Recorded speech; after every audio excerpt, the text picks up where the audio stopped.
Bonjour à toutes et à tous et bienvenue sur le podcast Ma Thérapie. Ce podcast a été créé dans le but de nous accompagner vers plus de conscience et d'amour. Alors, au cours des épisodes, j'espère qu'on grandira ensemble, que j'arriverai à t'apporter de la joie, de l'amour et surtout des outils qui t'aideront dans ton quotidien. Je te souhaite une très belle écoute. Donc bonjour Florence, on est déjà en train de parler depuis quelques minutes, on vérifie que tout était bon au niveau du son, etc. On s'est dit aussi que c'est vrai qu'avant d'enregistrer, il y a peut-être un petit trac qui peut être là ou une petite pression, je ne sais quoi. Donc on va vous proposer avec Florence de faire un petit exercice de respiration pour commencer ça.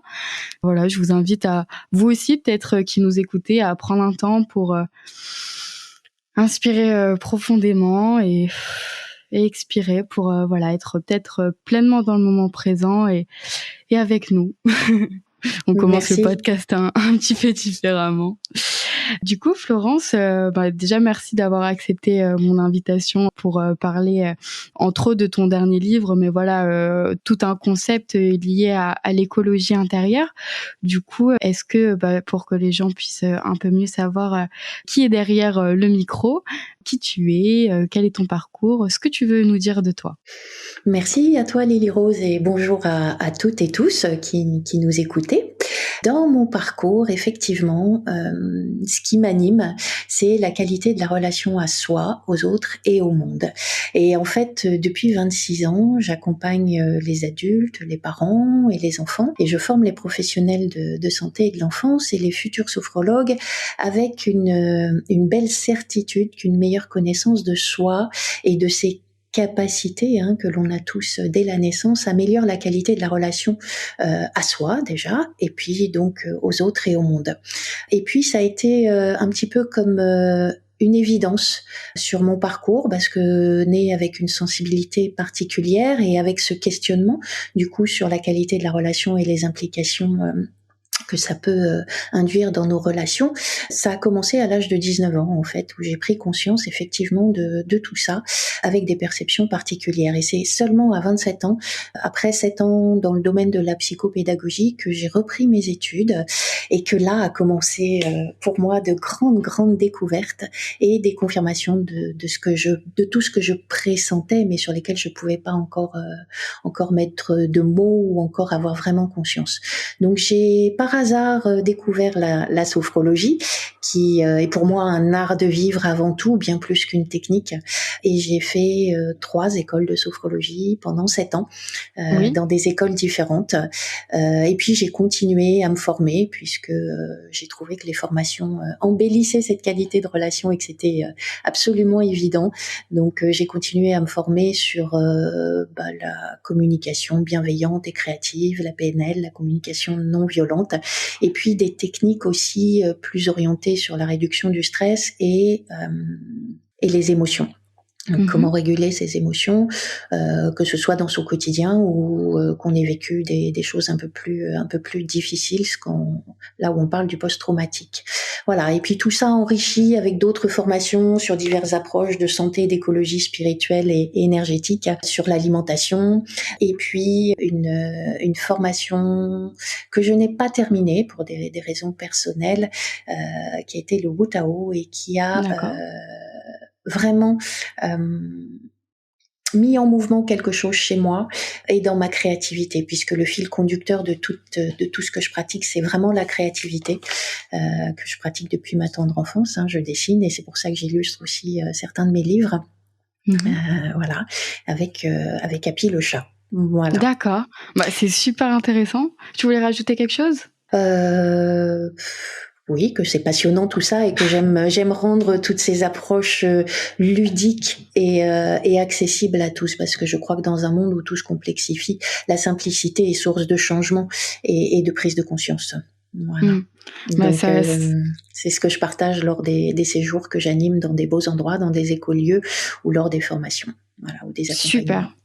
Bah, c'est un super parcours, ça a l'air hyper enrichissant et il y a plein de choses qui se sont un petit peu imbriquées pour créer une approche vraiment avec différents points de vue et ça a l'air super intéressant.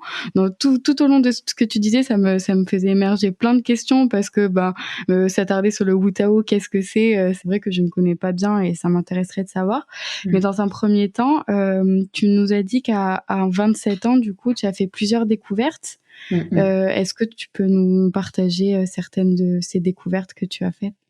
En fait, la grande découverte que j'ai eue à 27 ans, comme je cherchais à complémenter mon premier métier qui était orienté sur la psychopédagogie et l'accompagnement des familles et des enfants, où je me rendais compte en fait qu'il y avait des enjeux importants dans la qualité de la relation à soi et que ça définissait la qualité de la relation aux autres. En fait, la grande découverte, ça a été ce que je disais tout à l'heure, c'était cette pratique de la sophrologie qui est bien plus qu'une pratique, mais plutôt un art de vivre qui va faire émerger toutes ces intelligences et notamment cette fabuleuse intelligence corporelle sur laquelle on peut s'appuyer pour vivre mieux et pour mieux vivre ses émotions.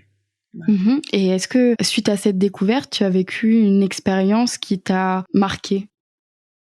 Ce qui m'a le plus marqué et qui a changé un petit peu mon approche de la relation, c'était de découvrir un petit peu que tout était contenu dans le corps et qu'on avait, depuis notre naissance, toutes les capacités en nous, toutes les ressources en nous pour s'ajuster, pour s'équilibrer, pour modifier certaines choses. Mais que ces ressources, on nous les apprenait pas et qu'elles étaient masquées par un tas de choses. Et l'autre découverte aussi que j'ai faite, mais c'était pas simplement dans le milieu de la sophrologie, c'était aussi que nous sommes un être vibratoire. Et ça, dans notre culture, on commence à en parler, mais on a un peu de mal. C'est-à-dire que notre cœur est un organe vibratoire, notre cerveau est un organe vibratoire, nos cellules vibrent, ça veut dire qu'elles sont émettrices et réceptrices. Et que nous vivons bien plus dans un monde énergétique que nous ne le croyons.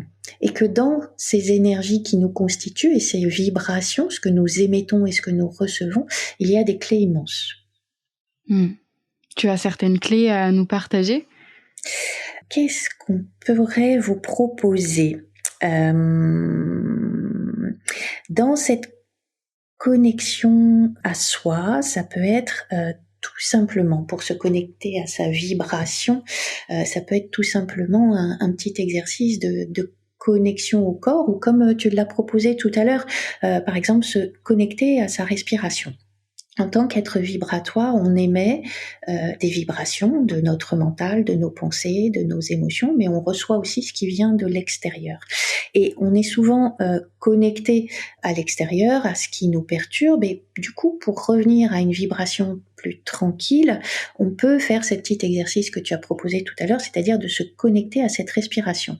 Et la respiration, c'est une des grandes clés de l'écologie intérieure, mais on oublie souvent que chaque inspire et chaque expire nous renouvelle, que la respiration au présent est là pour nous renouveler. Et que faire ces respirations tout simplement dans son quotidien, c'est-à-dire ne pas oublier de respirer et d'arrêter de vivre en apnée, on va se remettre non seulement au présent, dans l'instant présent, dans la vibration qui est la nôtre, c'est-à-dire se recentrer, et puis se renouveler énergétiquement, parce que on renouvelle l'oxygène dans le corps et on renouvelle du coup toutes ces énergies.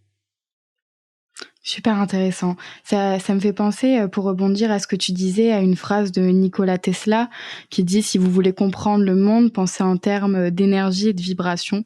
Donc Oui. ça rejoint complètement ce que tu dis. Deuxième chose, tu as abordé la thématique un peu de l'écologie intérieure, donc c'est vrai que c'est quelque chose que j'aimerais bien approfondir. Mais juste avant, tu as parlé du coup de la respiration et c'est vrai que je sais plus exactement quel est le pourcentage, mais en fait, la plupart des gens ne savent pas respirer. Dans le sens, bon, on sait respirer pour, voilà, pour sinon on serait mort, mais dans le sens, une manière de respirer pleinement. Peut-être que la sophrologie, c'est une méthode aussi qui nous permet de réapprendre à respirer. Est-ce que tu pourrais nous en dire plus par rapport à la respiration, sur peut-être comment apprendre à respirer réellement? Oui, alors effectivement, en sophrologie, en pleine conscience, etc., il y a des exercices de respiration qui sont différents. Moi, depuis le temps que je pratique des techniques de respiration, puisqu'il s'agit bien de techniques de respiration, euh, il y en a plusieurs et je ne pense pas qu'il y en ait une qui soit meilleure que l'autre. Il y en a qui ont des fonctions différentes puisque la respiration, c'est un des systèmes, le seul, c'est pas un, c'est le seul système du corps sur lequel on peut avoir une action. Il y a la respiration contrôlée et il y a la respiration dite que j'appelle moi observée. Alors, plus le temps passe, plus je préfère la respiration observer, c'est-à-dire que il s'agit de se mettre en observation du mouvement interne de l'inspire et de l'expire, qui est ce mouvement de vie qui nous anime, comme un peu un bercement ou comme un peu un massage pour le corps et pour tout notre être et qui va nous faire respirer jusque dans nos cellules. Moi, j'aime beaucoup ces pratiques de respiration qui sont juste observées et on va se laisser porter par le mouvement de l'inspire et le mouvement de l'expire qui est le mouvement même de la vie. Chaque chose inspire, chaque chose expire et nous respirons jusque dans nos cellules. Et après, il y a toutes les respirations que l'on dit plus contrôlées et qui consistent à avoir une action. Par exemple, en sophrologie, on utilise beaucoup l'expire qui est lié au système parasympathique pour désactiver ce qu'on appelle les afférences agréables et aller s'équilibrer, ou l'expire pour aller diffuser des choses dans le corps comme des images, des couleurs, si on se sert de cette fabuleuse intelligence qu'est l'imagination, qui est à notre service et qui peut nous apporter effectivement un équilibre au niveau de nos fonctions. D'accord. OK, bah, c'est un bel exercice, même pour les personnes aussi qui ont, par exemple, du mal à s'endormir, faire des exercices de respiration à ce moment-là, ça peut être, voilà, un bon moment à s'accorder. Oui, ou tout simplement de se reconnecter au corps, hein. En général, Oui. moi je dis toujours, on ne dort pas parce qu'on pense. Oui, c'est vrai. Vous avez une experte devant vous d'ailleurs. Oui, je crois qu'on est nombreux à vivre ça. Et je crois que sortir de la dimension mentale qui réfléchit, qui pense, nous aide grandement à retourner à cette zone de sécurité intérieure qui est le corps, là où il y a nos capacités, et là où il y a nos ressources. Quand je suis dans la pensée, j'active mon système émotionnel et je peux, en fonction de ce à quoi je pense, me perturber, me déséquilibrer, penser à des choses désagréables ou au contraire penser à des choses agréables. Mais en tout cas, je ne reviens pas me centrer et m'ancrer dans le corps. La force, elle est dans l'ancrage du corps. Oui, et quand on est dans la pensée, on n'est pas dans le corps du coup. Oui, et puis la pensée nous emmène loin de l'instant présent. La seule composante de l'être humain qui vit au présent, c'est le corps. Lui, il est en permanence dans l'instant présent. Il n'y a que notre mental et nos pensées qui nous entraînent dans le passé ou dans le futur. Effectivement. C'est l'enseignement que vient nous donner le pouvoir du moment présent de Eckhart Tolle, qui finalement, si on devrait le résumer en une phrase, ce serait ça. Ce serait que voilà, il y a uniquement le présent qui compte et qui existe. Bah, en parlant de livres, pour revenir sur ce que tu as fait, tu as écrit donc un livre qui s'appelle, bon, tu en as écrit plusieurs, mais moi celui qui a vraiment retenu mon attention, c'était 10 minutes d'écologie intérieure au quotidien. C'est vraiment le terme écologie intérieure qui a retenu mon attention. Donc, est-ce que tu pourrais nous expliquer un petit peu ce que c'est pour toi l'écologie intérieure, comment la pratiquer sur ton livre Ok. Oui, alors cette notion d'écologie intérieure, moi j'aimerais revenir avant tout sur quelque chose qui me tient à cœur, c'est le lien à notre planète. Et si nous sommes les habitants, avant de parler d'écologie intérieure, je pense qu'il faut parler d'écologie globale, et si nous sommes les habitants de cette planète, de cette belle planète bleue, c'est qu'on est en parfaite adéquation avec elle. C'est-à-dire qu'on est, tout comme notre planète, constitué de 70 à 80% d'eau, et 20% à 30% de matière. La terre, c'est pareil. Et du coup, elle est là pour nous abriter, pour nous nourrir, pour nous pour nous partager ses nombreuses ressources. Et nous, on est là pour y vivre des expériences, la préserver et exercer notre joie d'y être vivant et notre joie de vivre. Et ça, je pense que c'est important et on s'en est largement éloigné. Et tout comme la terre, on est composé de paysages fascinants, majestueux, des parfois étonnants, grandioses de beauté. On a la plaine et la savane de notre peau, la jungle de nos cheveux, les ciels et les beaux horizons ensoleillés ou étoilés de nos yeux, les cavernes de nos organes, tous les fleuves et les sources de nos liquides, et puis les rocs, les eaux, etc., qui font partie de tout notre monde. Et on a une vie intérieure bien dense, comme notre terre, et on est le théâtre d'une vie intense et étonnante. On est aussi peuplé de créatures à l'intérieur, autant que la terre est peuplée de créatures. Donc on est vraiment sur un lien invisible, trop invisible encore, et un lien d'amour qui définit la notion d'écologie. Et je pense que moi, ce qui me tenait à cœur de partager dans ce livre, 10 minutes d'écologie intérieure au quotidien, c'est que pour avancer sur l'écologie de notre planète, il faut absolument avancer sur notre propre écologie intérieure. Et c'est l'objet de ce livre. Et du coup, si notre planète est en souffrance, ça veut dire que nous, intérieurement aussi, nous sommes dans une forme de souffrance. Et ça met vraiment en lumière l'image du notre monde extérieur et le reflet de notre monde intérieur. Ça vient de pointer ça du doigt. C'est ça. Et je pense que qu'est-ce que c'est que l'écologie intérieure, c'est de façon générale, on pourrait résumer ça à c'est s'aimer mieux moi, avec qui je suis, avec toute mon histoire, avec mes comportements, avec mes attitudes, mes qualités, mes défauts, et se connecter vraiment à soi. Et je pense que tant qu'on n'aura pas réparé ce lien d'amour avec soi, de nos blessures, de notre histoire, etc., qui existe, et remis en avant nos qualités, je pense que c'est la première chose à faire, nos facultés, nos compétences, nos qualités à remettre en avant, on ne pourra pas avancer sur cette écologie globale. Si je m'aime moi, si je m'aime mieux, si je fais du mieux que je peux, je prends conscience de certaines choses.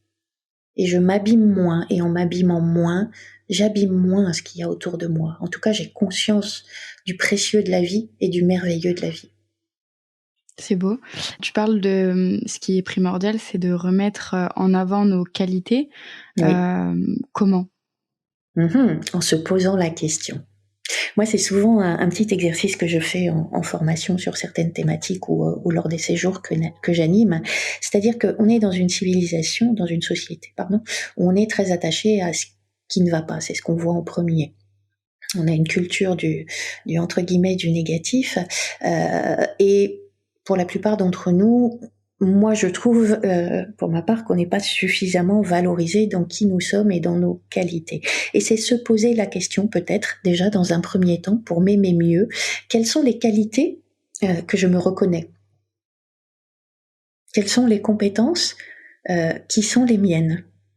Et puis peut-être poser la question à son entourage, quelles sont les qualités que vous me reconnaissez? Qu'est-ce que vous voyez de moi que je ne vois pas? Et le dire, le reconnaître et se le dire, déjà ça restaure et ça répare quelque chose. Ça vient rejoindre l'épisode qui est sorti ce matin à l'heure où on enregistre. Je sais pas si tu connais l'ikigai. Oui. Voilà, c'est vraiment le discours aussi que tenait Fabienne Gerbet sur vraiment se reconnecter à nos forces, parce que finalement l'ikigai c'est un peu ça, mais se reconnecter à nos forces, et après elle disait en plus peut-être de passer à l'action et faire des petits pas en direction de nos forces, donc mettre en action aussi des choses une fois qu'on s'est rendu compte de qui on était et ce qu'on était capable de faire. Oui, bien sûr. Ouais. C'est vraiment faire ce pas petit à petit. Il n'y a pas de grands pas à faire. C'est la somme des petits pas que je fais qui me restaure et qui va amplifier qui je suis, que ce soit ma créativité, que ce soit d'autres qualités. Mais c'est petit par petit. Moi, je dis toujours qu'il faut se fixer des objectifs réalisables. Si c'est trop gros, on n'y arrive pas. Donc c'est petit à petit que je prends conscience, il n'y a pas d'urgence, c'est aujourd'hui, je me reconnais, j'essaye de trouver une qualité. C'est aussi peut-être s'entraîner, l'écologie intérieure, c'est aussi peut-être s'entraîner à remarquer ce qui est beau et remarquer le beau de la vie dans le chaos actuel et dans la noirceur du quotidien ou dans les inquiétudes du quotidien, il y a toujours du beau. Et du coup, s'entraîner à ces petites choses-là qui va nourrir notre cerveau et notre cœur de vibrations différentes va faire que ça fait remonter aussi notre niveau d'énergie. Et puis après, il y a aussi toute la partie de l'écologie intérieure qui consiste à faire le tri.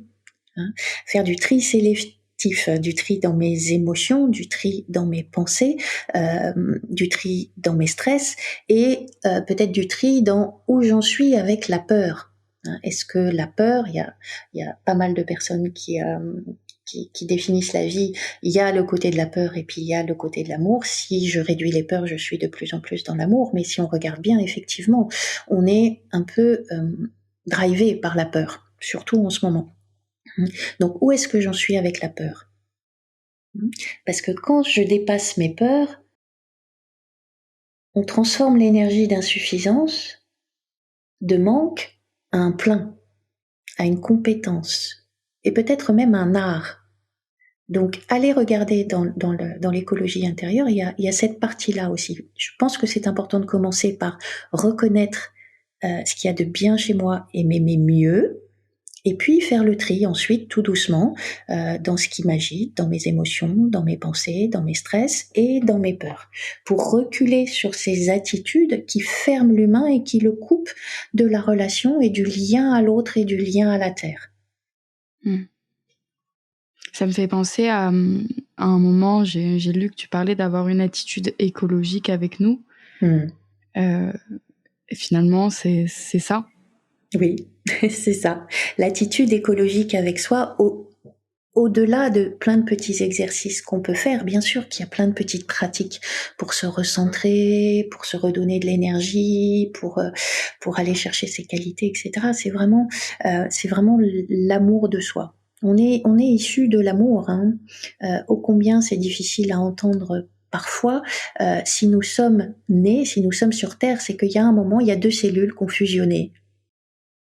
Et ça, c'est l'amour pur. Et à partir de là, il y a le souffle de vie qui s'installe dans ces cellules et qui se multiplie et qui vont jusqu'à créer un être humain. Mais notre nature est faite d'amour, de bonté, de joie, naturellement, à ce qu'on peut penser. Mais par-dessus tout ça viennent nos conditionnements. Ouais. Finalement, c'est revenir aussi à l'essentiel, à l'origine des choses. Finalement, faire un tri, c'est enlever un petit peu ce qu'on est venu rajouter et pour revenir à quelque chose de finalement simple.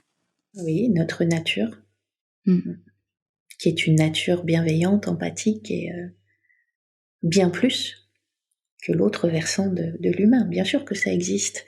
On ne vit pas dans un monde de bisounours, il y a des choses difficiles. Bien sûr qu'il y a des humains qui ont des tendances beaucoup plus destructrices envers eux-mêmes ou envers l'extérieur que d'autres, mais c'est surtout des humains en souffrance. Oui.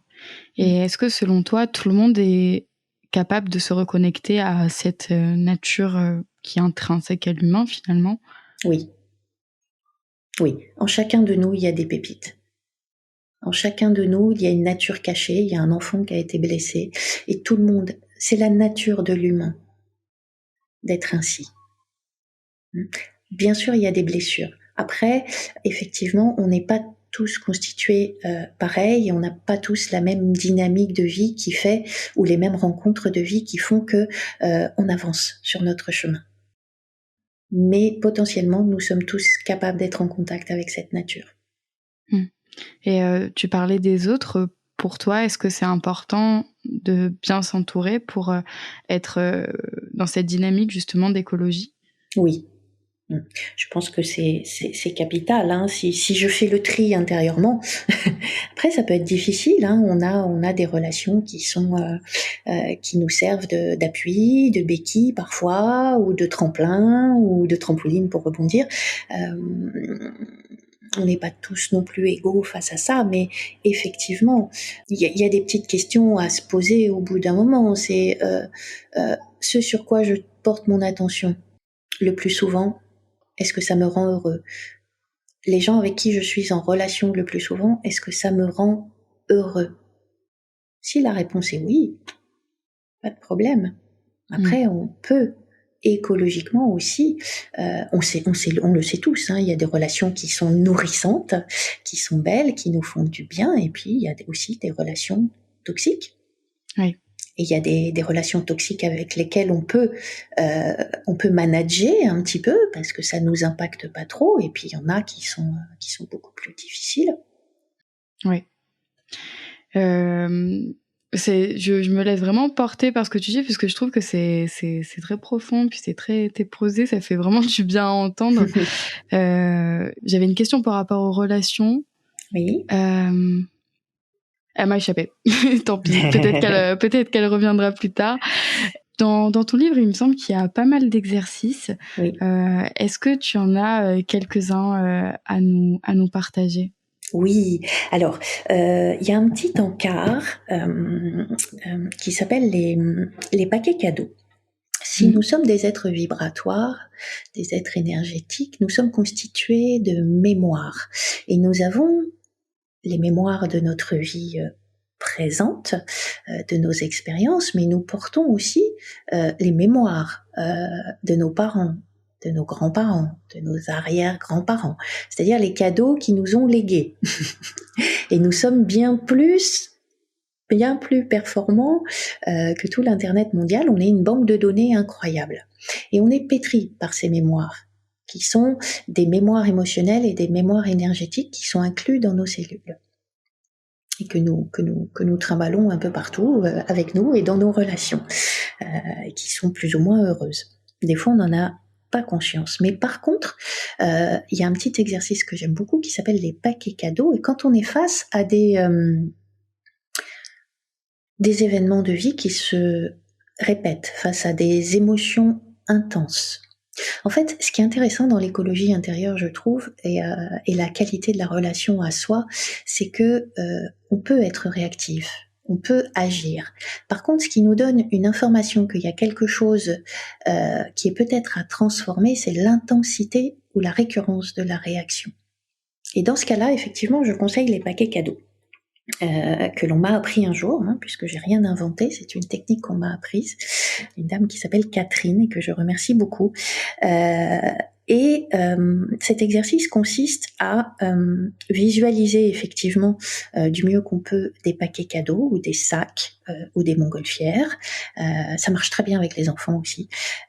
Et à mettre dedans les répétitions, ce que je répète en comportement, les émotions, ou de mettre dedans des relations toxiques ou des liens toxiques à certaines personnes, à demander à ce que les souffrances de ma vie ou de la famille ou de la lignée de mon père ou de la lignée de ma mère soient nettoyées, etc., etc. Je peux mettre un tas de choses dans les paquets cadeaux et avec l'intention de demander à ce que ce soit traité, à ce que ce soit transformé, à ce que ce soit dissous dans la lumière ou dans l'univers ou dans autre chose, ou comme en fonction de ses croyances personnelles, pour être réaligné sur qui je suis et sur ma nature et débarrassé, purifié de ces mémoires. Et ça, c'est vraiment un bel exercice. Je peux le faire également quand j'ai vécu des choses difficiles dans ma journée émotionnellement. Je peux mettre dans mes paquets cadeaux mes émotions et demander à ce qu'elles soient traitées. Je peux aussi demander à avoir la compréhension de la situation. Et là, on est vraiment sur des pratiques vibratoires énergétiques, des mémoires, qu'elles soient présentes ou passées. Oui. Pour reprendre ce que tu dis, donc on fait cet exercice, donc voilà, admettons on a un cycle qui se répète et ça nous tracasse, donc on le met dans un papier cadeau ou ce qui résonne le plus pour nous. Et ensuite, une fois que c'est fait, je suppose qu'on lâche prise sur ça et on revient plus dessus. Ou est-ce que Alors, c'est nécessaire de revenir? Oui, on peut le faire 2-3 jours de suite si on en ressent le besoin. Mais des fois, c'est pas utile. C'est juste si on en ressent le besoin, on peut refaire ces paquets cadeaux. Parce que des fois, avec cette technique-là, ce qui est magique, puisque la vie est magique quand même, euh, euh, il y a des choses derrière, d'autres choses qui émergent. Et on refait, s'il y a des choses qui émergent derrière, pouf, on refait une autre série de paquets cadeaux. Ok, bah c'est un exercice que j'avais jamais entendu, donc super sympa. Il fait partie, excuse-moi Lily Rose, je te Oui, je coupe, t'en il fait prie. partie de la simplicité dont on parlait au début. C'est Ouais. tellement simple que ça paraît parfois étonnant ou pas réalisable. Mais on est pétri de croyances rationnelles qui nous disent mais non, ça c'est pas possible, ça marche pas, etc. Mais non, ça c'est... Voilà. Et en fait, si. Oui, puis c'est se reconnecter peut-être aussi à son imaginaire ou à, comme tu disais au début, à sa nature d'enfant. Parce que bon, derrière chaque adulte, même à 60 ans, bah, quand on a 60 ans, on a été un enfant à un moment donné et cet enfant, il continue d'exister quelque part en nous. Bien sûr. Donc, voilà, c'est une manière aussi de l'écouter et de lui dire, OK, t'as le droit de ressentir ça, tu peux t'en libérer. Et c'est bien de se servir du coup de ces différentes parties pour gérer tout ce qu'on a à gérer émotionnellement. Parce que, en plus, il y a de plus en plus de personnes, j'ai l'impression, qui se révèlent être hypersensibles ou qui s'ouvrent à leur sensibilité. Bien Et du sûr. coup, voilà, justement, cultiver des exercices comme ça pour s'apaiser un peu, Bien sûr. c'est super. Oui, on a une éducation rationnelle qui nous a coupés très tôt dans notre enfance de cette fonction imaginaire de l'être. C'est-à-dire que c'est une capacité hautement puissante dont nous sommes tous équipés. C'est une intelligence faisant partie de l'être humain. Seulement l'éducation, le système éducatif ne la cultive pas. Et elle nous sert à l'âge adulte à visualiser. Et la visualisation active des systèmes vibratoires attractifs, on est dans la loi de l'attraction, qui nous permettent de transformer les choses. On ne parle pas encore assez de cette intelligence de l'imagination et de la visualisation. Par rapport à la loi de l'attraction et ces exercices, cette méthode de visualisation, ça consiste en imaginer quelque chose ou le visualiser et faire comme si la chose était là, c'est ça? Est-ce que tu Oui, peux c'est nous ça. expliquer? Oui, c'est ça. En sophrologie, il y a une grande partie de techniques de visualisation qui sont appelées des visualisations simples ou des futurisations, etc., où je vais programmer, à partir du moment où je visualise quelque chose, où je me visualise et que je me vois, même si c'est par bride, il suffit pas que l'image soit très nette, mais où je me vois dedans, et que j'y associe le ressenti de ce que je vois, on est dans la loi d'attraction. Et on met en mouvement nos cellules pour vibrer quelque chose de cette nature-là, de ce que je visualise. Et est-ce qu'il y a quelque chose quand même de l'ordre du passage à l'action et d'être dans le concret par rapport à ce qu'on visualise? Oui, il y a quand je visualise, en fait, je me mets déjà en mouvement psychiquement pour tendre vers. Mais après, bien sûr, il y a l'action qui est Oui. et le mouvement, c'est le propre de l'être humain, l'action et le mouvement. Si je me mets pas en mouvement, il va pas se passer grand chose, effectivement. Oui, ça va pas tomber du ciel, on est d'accord. Alors des fois, il y a des choses qui tombent du ciel, mais la plupart du temps, il faut quand même mettre des choses en mouvement. Oui. Oui, parce que je pense qu'on est pas mal parfois le soir à imaginer notre maison un petit peu sympa au bord de mer et bon, peut-être qu'en entreprenant des actions on l'aura, mais si on fait qu'y penser. On peut tendre vers quelque chose de cet ordre-là. Si mon besoin c'est effectivement de changer d'environnement, de me connecter à la nature un peu plus, je peux imaginer effectivement une maison au bord de mer ou une maison à la campagne, dans la forêt, une maison en bois, etc. Et je me mets en mouvement pour tendre vers. Mais si derrière je cherche pas ma maison, il va pas se passer grand-chose. C'est clair. Pour revenir à la notion d'avoir une attitude écologique, on a parlé d'avoir une une attitude écologique envers soi, mais je suppose qu'il y a aussi des choses de l'ordre d'avoir une attitude écologique avec les autres. Est-ce Oui. que tu as des choses à nous dire par rapport à ça? Oui, oui, oui. En sachant que l'attitude écologique avec les autres, elle commence par soi. Je peux me changer moi, mais je ne peux pas changer les autres. Je peux changer mon regard sur les autres, je ne peux pas changer les autres. Et c'est peut-être dans l'attitude écologique avec les autres, c'est peut-être aller regarder dans ma façon de relationner mes postures corporelles, la qualité de ma parole, la bienveillance dans mes actes, dans mes actions avec les autres, ou est-ce que c'est empreint de certaines émotions comme la peur, la colère, etc., ou l'anxiété. Et puis il y a des choses un petit peu plus... alors dans la simplicité, c'est ce que je disais tout à l'heure, il y a dire... avoir une attitude écologique avec les autres, c'est aussi reconnaître chez eux leurs qualités, les valoriser, arrêter de comparer les uns aux autres, parce que quand on se compare, on s'empêche de voir toute la beauté d'une personne. Et il y a des choses un petit peu plus profondes qui nécessitent d'aller regarder ça peut-être en se faisant accompagner. C'est où j'en suis avec le conformisme. Ce qu'on m'a dit de faire, ce qu'on m'a dit qui était bien, est-ce que c'est encore en adéquation avec qui je suis aujourd'hui? Peut-être parfois qu'est-ce qui fait que j'ai un esprit qui est plus tourné vers le négatif que vers autre chose, ou que j'ai du mal à voir certaines choses. Tout ce qui est la suractivité qui nous déconnecte de nous et nous déconnecte des autres et de la terre, et puis tout ce qui est croyance parentale, et tout ce qui est perfectionnisme, et qui nous déconnecte un petit peu de la qualité de la relation et de la fluidité simple de la relation à l'autre. Quand je veux vivre absolument dans un certain modèle, je rigidifie ma vie et je me mets des œillères. Oui, ça rejoint un peu ce que tu disais par rapport au conformisme.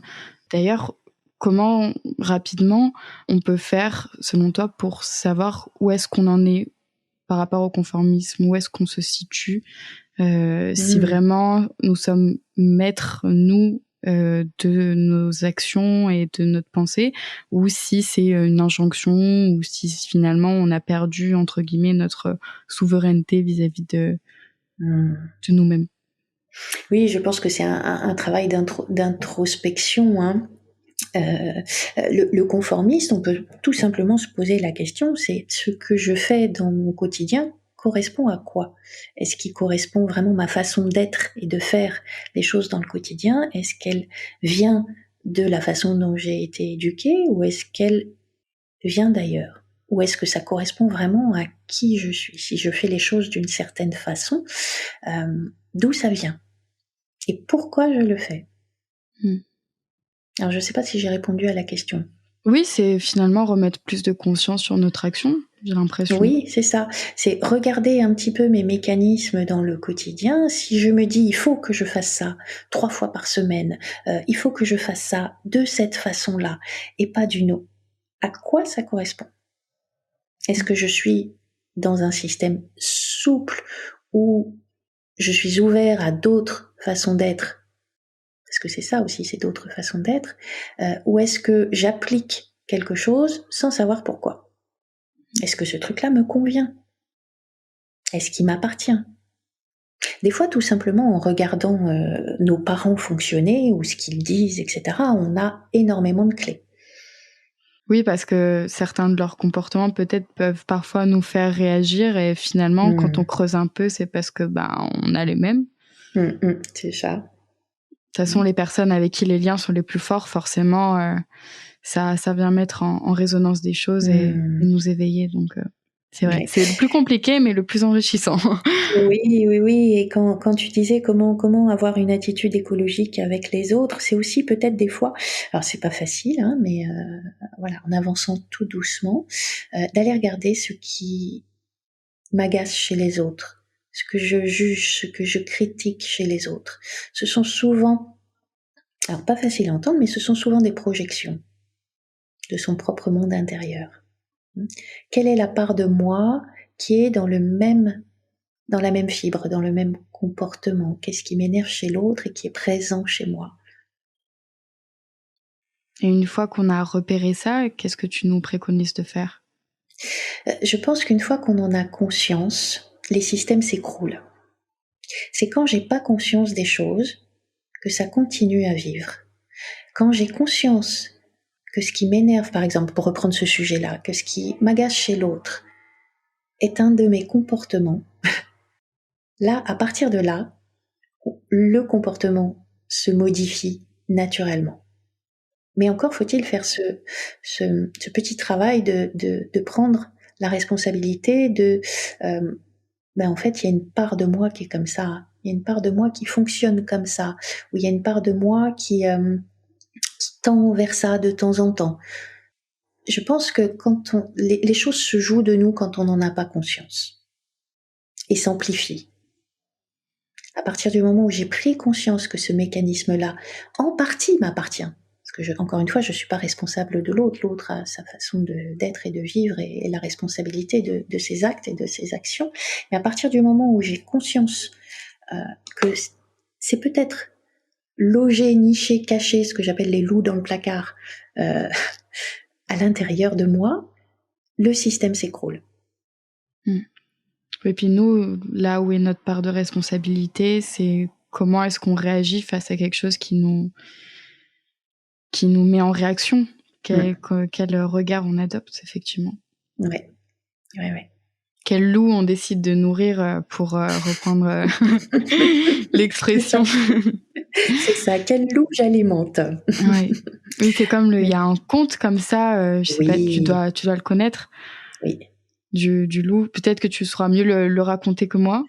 Alors, il est assez diffus, mais je l'ai lu plusieurs fois. Effectivement, c'est un Indien qui parle un vieil Indien qui parle à ses petits-enfants sur effectivement le loup que je nourris.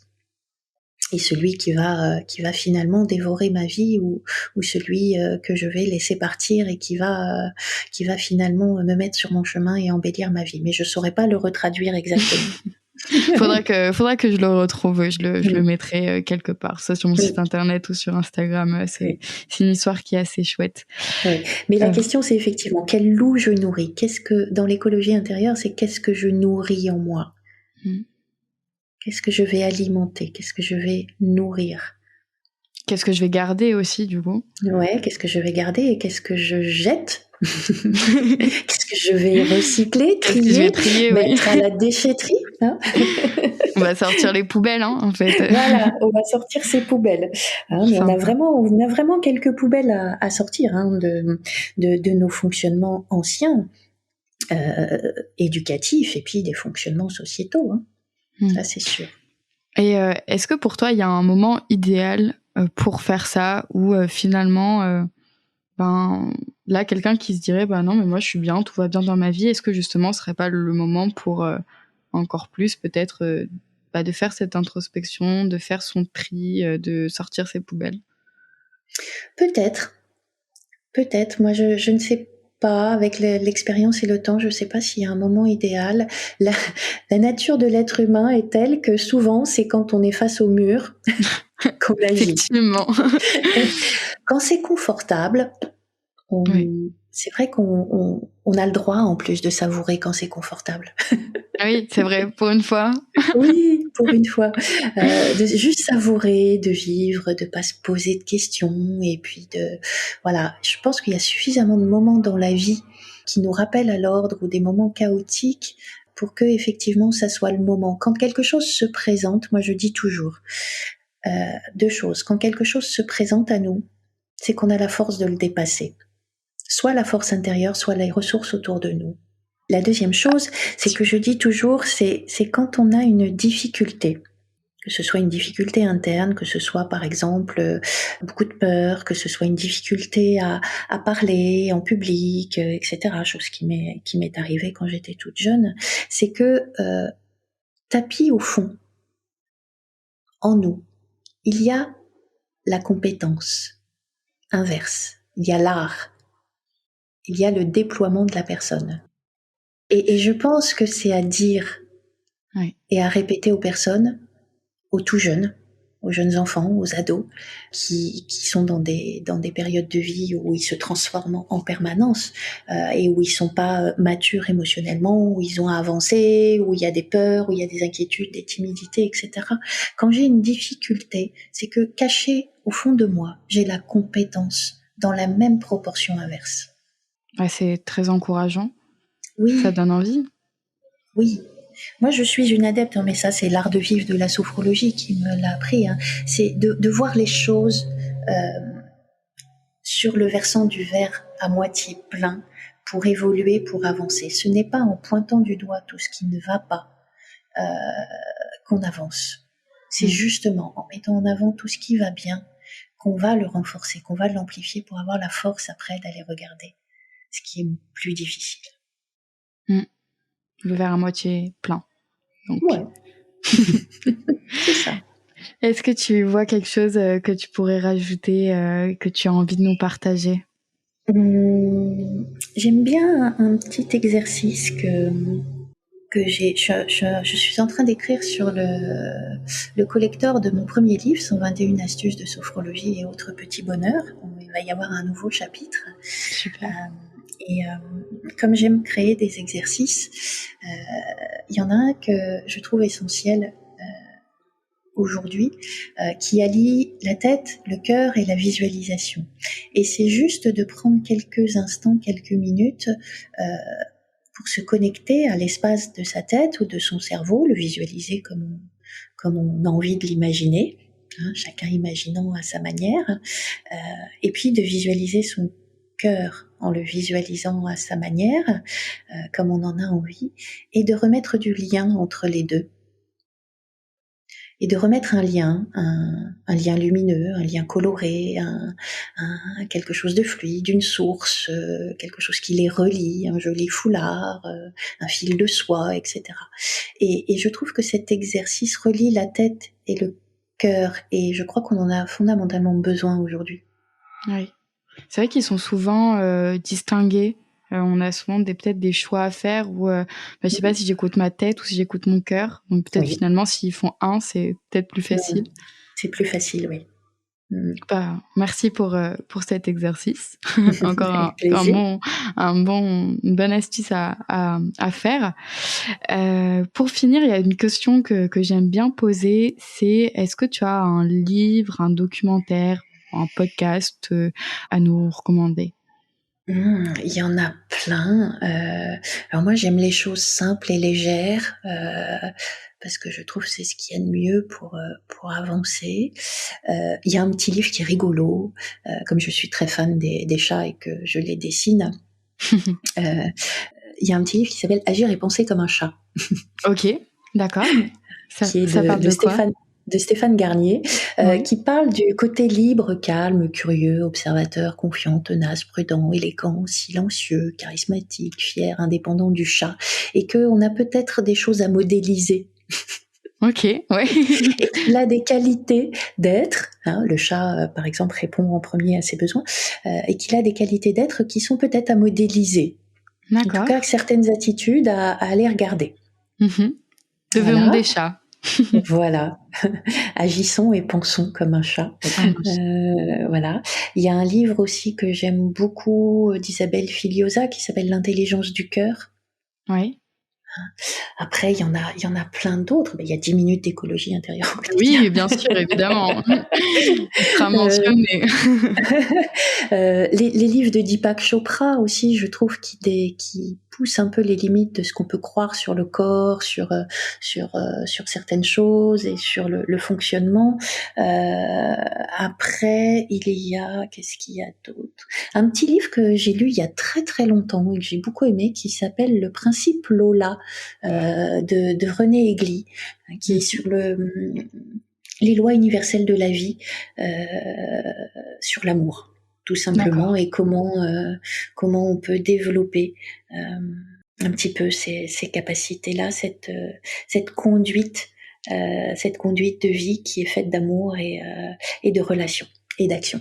Qui rejoint un petit peu finalement ce qu'on disait tout à l'heure, revenir aux choses simples et essentielles. Ouais. Et là, il y a un artiste, parce que je trouve que l'art aussi fait partie fondamentalement de la vie. Je viens de découvrir un artiste il y a même pas 15 jours, qui s'appelle Bordalo 2, qui est un artiste portugais, Oui. qui, puisqu'on parle d'écologie, qui récupère sur les plages et dans les villes tous les objets polluants, inutilisés, et il en fait des sculptures sur les murs. Ok. Et il sculpte des animaux avec que des choses recyclées qui ne sont pas écologiques. D'accord, c'est une super initiative. Ouais, C'est voilà. super de voir des petits mouvements comme ça. Oui, oui, oui. Moi, je pense que ça fait du bien aussi dans ce qu'on vit, de se nourrir. De bonnes nouvelles. Ouais, de bonnes nouvelles, de belles choses et de belles initiatives. Oui, bah ça me permet de pouvoir introduire quelque chose que je vais faire d'ici peu, c'est que je vais lancer ma newsletter et ça va être une newsletter, le journal des bonnes nouvelles. Voilà, Chouette.